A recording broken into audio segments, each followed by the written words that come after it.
to. How's that? Oh, that's better. You can't have a microphone in front of your face. Not like I couldn't just yell and you guys can hear me. I mean, there's something really going on. Last night I dreamt that a new law was enacted and each American citizen was allowed only 157 words per day. At first, we all complained so much that we wasted our words before the sun conquered the trees, and a quiet would befall the rest of the day that left us listening to the silence of words wasted. I began to ration my now precious words, so I could come home at night and call you to say, I only used 43 words today. The rest are for you. But I was met with silence and knew you had already used all your words and had nothing left for me. But that didn't stop me from laying down my head whispering, I love you, I love you, I love you, with all the words I had left until I fell asleep to the sound of your breath. I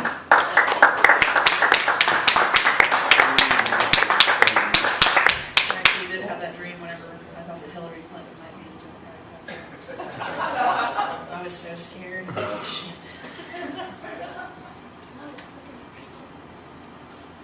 Let me get this straight.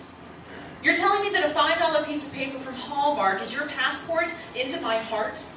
Cute little slap-happy, sappy stanzas of devotion and pop art? Am I also expected to swoon over flowers that die in 2 days and candy I'm going to eat as soon as you leave?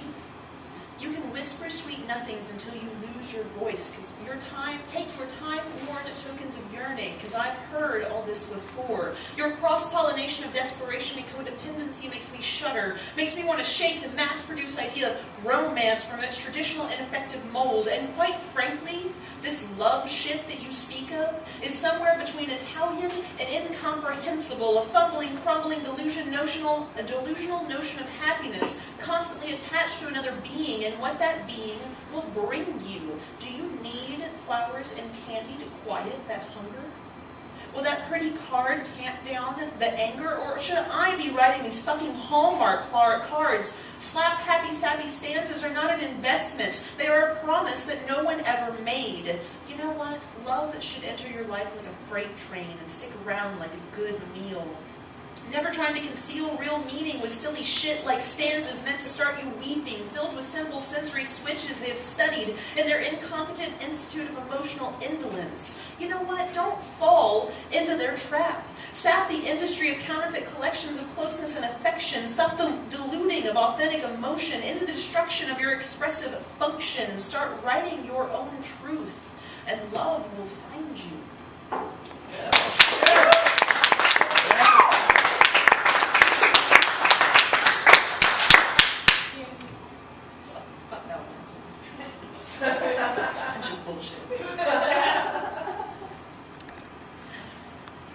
Memory confetti falls from above, and these are the things I am thinking of.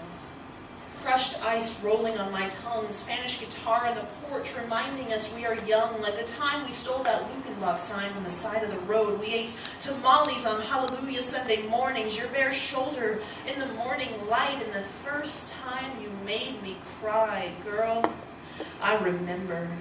I'm a canine centurion descendant of Pavlov's cantankerous old dogs, drooling over G minor every time a cute dyke strums a guitar. Catgut vibrations felt from afar, leaving me slobbering in a time lapse.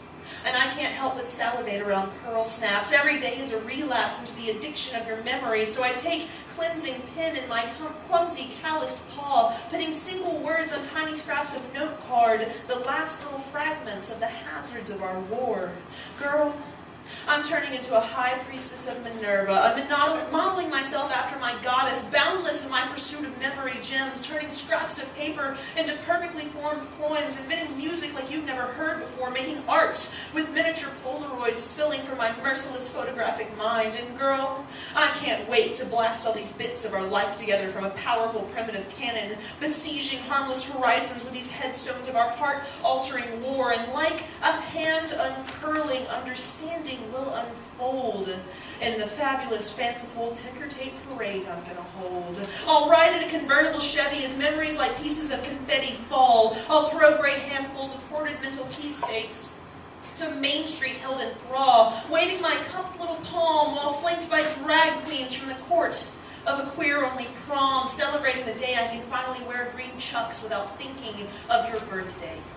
Can speak your name without my soul melting away. Can hear rain on a tin roof without falling asleep to dream about you. Every sigh, every sound, every smell, scream, or song will no longer be about you. I will recover myself and be able to move past you, although it's going to be hard to forget that you were the first race when my heart broke a sweat. And girl, I remember what we had was inexcusable, but oh, it was beautiful. And your truth is so ugly, but you are so beautiful. And girl, I can parade around town in convertible Chevys all I want to, throw memory confetti with dutiful drag queens all I want to. I can even create a helium-filled likeness of myself if I want to, but I will never, never be able to forget you.